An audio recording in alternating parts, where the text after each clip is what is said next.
Oaxaca, en Archivo Maguey. Hola, yo soy Jesús.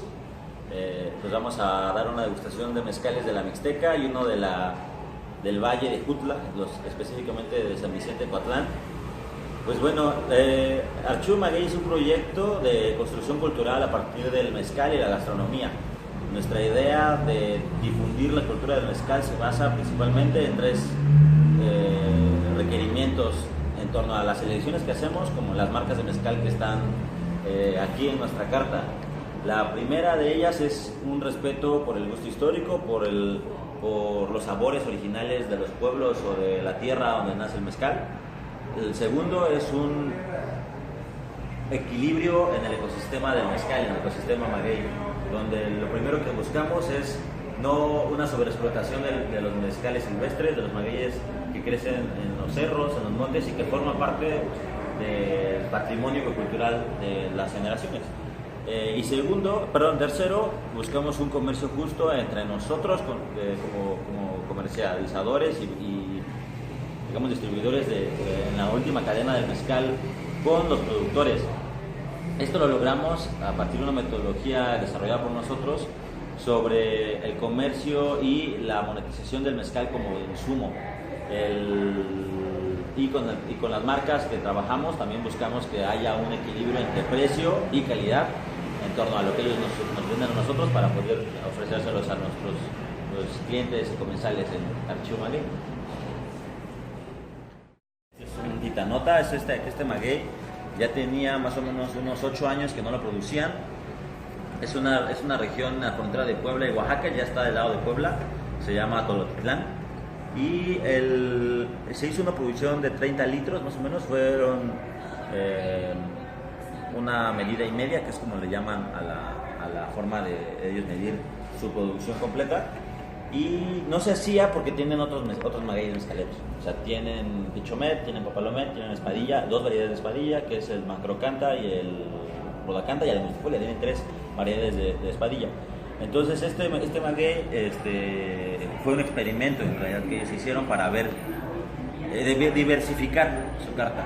Sí les dejan cortar el maguey, pero dejan también que se lo coman las vacas.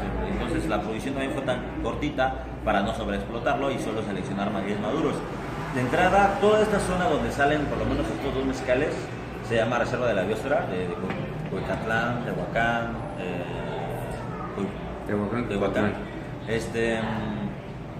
Y para hacer mezcal en esa zona se tiene que pedir permiso a los comuneros. Entonces, la selección que ellos tienen para poder hacer mezcal es solo los magueyes que han sido capados por los animales que crían en la Reserva de Biosfera. O sea, no puedes llegar tú como productor y pedir un permiso y llegar a cortar todo lo que quieras, sino tienes que ir con el comisariado acompañándote a ir a seleccionar los magueyes que vas a seleccionar. Pero como está prohibido por la Reserva de la Biosfera, la Semarnat y todas las instituciones que cuidan de los recursos naturales del país, capar magueyes, porque cuando les capas, les quitas la inflorescencia, digamos, el quiote a los magueyes, pues estás cortando su posible reproducción. Entonces empiezas a disminuir en cantidades de una forma muy intensa la diversidad de especies, pues sobre todo cuando los polinizadores pues que viven ahí se alimentan también, ¿no?, de esto. ¿Y para qué se capan? Se capa porque cuando un maguey saca quiote, pierde todo el azúcar que tienen en la piña, entonces ya no sirve para hacer mezcal. Aparte, el maguey cuando florea muere. Entonces el caparlos hace que se mantenga. Como empieza su ciclo de reproducción, empieza a generar más azúcar para poder mandar toda la energía que tiene concentrada hacia el crecimiento de su quiote y sacar flores. Por eso las flores de maguey son muy dulces y les encanta a la mayoría de polinizadores. Cuando está florando maguey está rodeado de moscas y colibrís y murciélagos, o en la noche pues ya cuando llegan los murciélagos. Es alimento para la gente también. También podemos hacer muchas cosas del maguey. El caso es que está prohibido capar. ¿Y por qué no se reproduce? ¿Por qué no hay una...? Pues eso es lo que hace falta, pero en realidad la Mixteca no tiene problemas de sobreexplotación de maguey por este cuidado tan intensivo que tiene parte de los comerciales, de los comuneros. Ningún agave está en el Potatoru. Petotoro por su sobreexplotación sobre Bueno, mezcal. pero aquí hay mucho potencial. Eso es lo que pasa, ¿no? Que el petotoro, una parte crece en un promedio de entre 5 y 8 años con buena tierra. El queso es mucho, hablando de una bebida alcohólica, no es casi como un vino ya madurado, ¿no?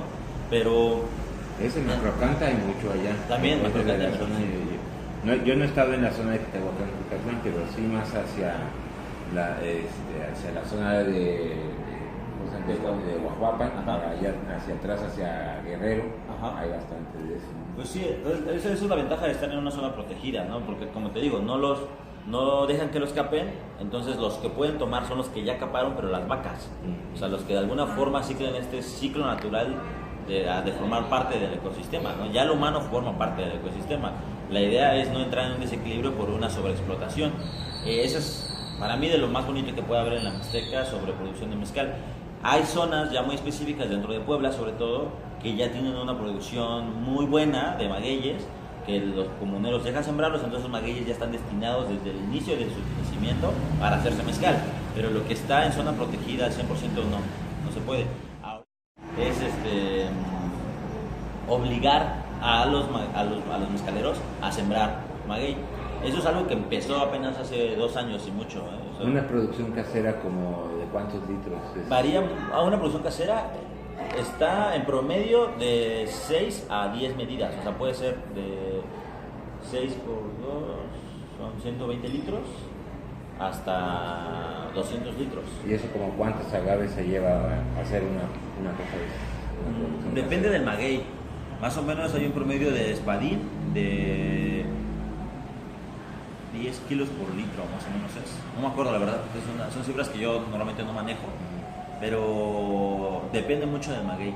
Depende de la cantidad de azúcares, depende de la. Hay magueyes que son muy pequeños, pero que son muy, muy dulces, o hay magueyes que son muy grandes que no son tan dulces, ¿no? Y también depende de la técnica.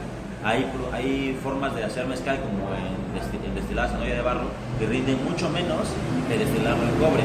Entonces también volvemos al tema del gusto histórico. El gusto histórico va marcando ese tipo de cosas, ¿no? Hay productores de mezcal que saben que si lo hacen en cobre van a tener más mezcal, pero por su respeto, por sus sabores, no lo hacen, porque no les gusta. Y no es una cosa que nada más les tenga que gustar a ellos, sino les tiene que gustar al pueblo. De hecho, para mí una forma muy efectiva de medir o de hacer una ecualización, por así decirlo, de gusto histórico a nivel comunal en los pueblos es a partir de las fiestas patronales. Y esos son los mezcales ceremoniales, como yo les llamo, porque puede ser un espadín, ¿no? Que no por despreciar al espadín, pero es el mezcal más hecho. Pero si está hecho con una intención, por ejemplo, para celebrar la fiesta del pueblo, para un bautizo, para una fiesta, una mayordomía, y se lo encargan a un mezcalero específico, la gente que tome ese mezcal va a empezar a equilibrar el sabor. O sea, si les gustó, está bien hecho, entonces la gente va a seguir buscando ese tipo de mezcales. Por ejemplo, si fue muy alcohólico, es alcohólico, digamos, ese es el estándar, y de repente un maestro mezcalero lo hace alcohólico, pero un poquito más ahumado, y a la gente le gusta, todos los demás van a seguir haciéndolo de esa forma. Y en cambio, si no les gustó, pues ya no lo vuelven a hacer ahumado, ¿no? Esa es una forma de ir que la gente opinando, y aparte también es una cuestión de honor para el maestro mezcalero, ¿no? Decir, mi mezcal fue el de la fiesta, ¿no? O él es el que hizo el mezcal de la fiesta. Entonces es casi como un cargo, es un honor realmente recibir o tú hacer el mezcal. Pero cuando hay pueblos donde nada más hay uno o dos maestros mezcaleros, ellos tienen toda la responsabilidad de definir el gusto histórico del mezcal del pueblo.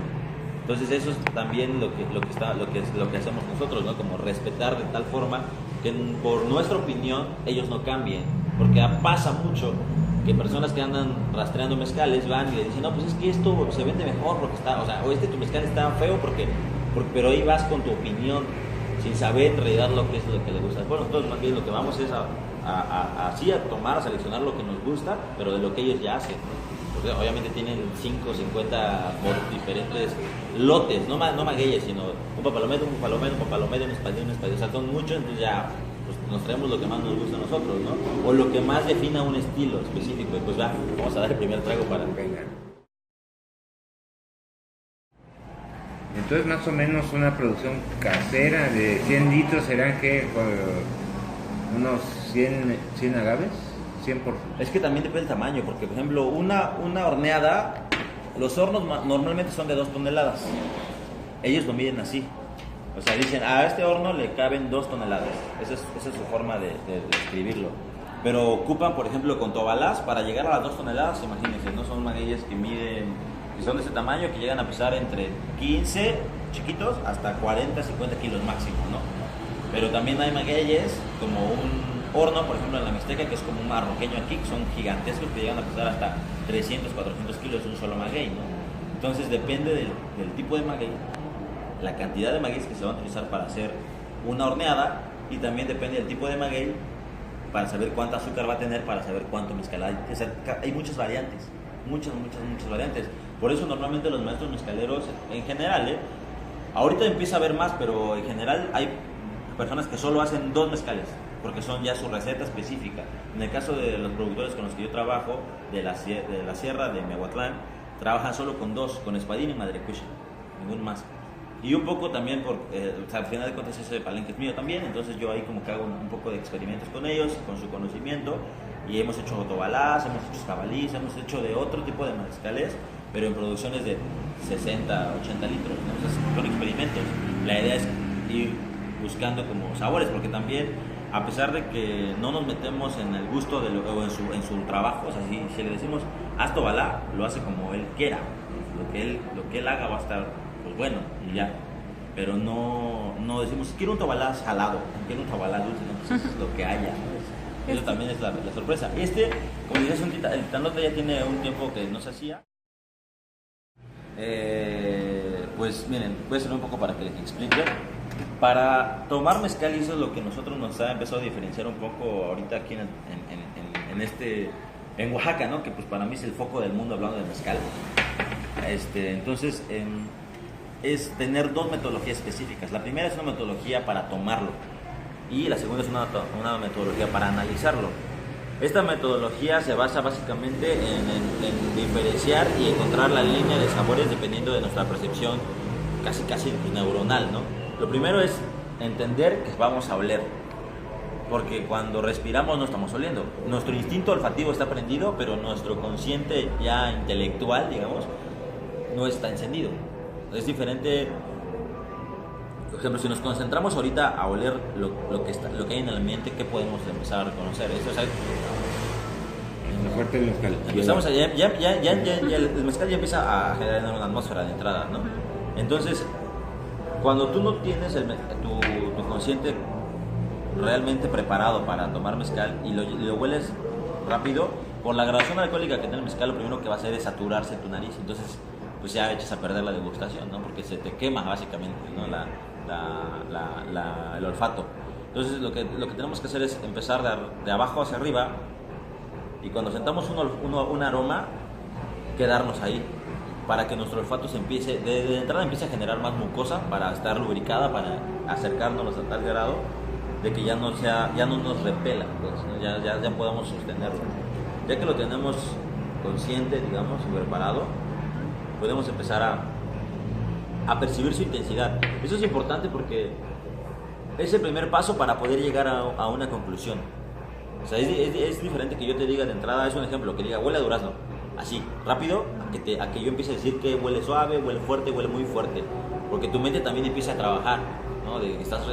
Tu paladar, de hecho, empieza a salivar, de tal forma que también sirva como lubricante, y tu digestión y todo empieza a protegerse. La saliva genera enzimas para empezar la digestión, también para protegerte.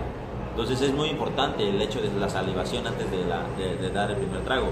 Ya que lo olimos, podemos empezar a oler con un orificio nasal y con el otro, lentamente de un lado a otro.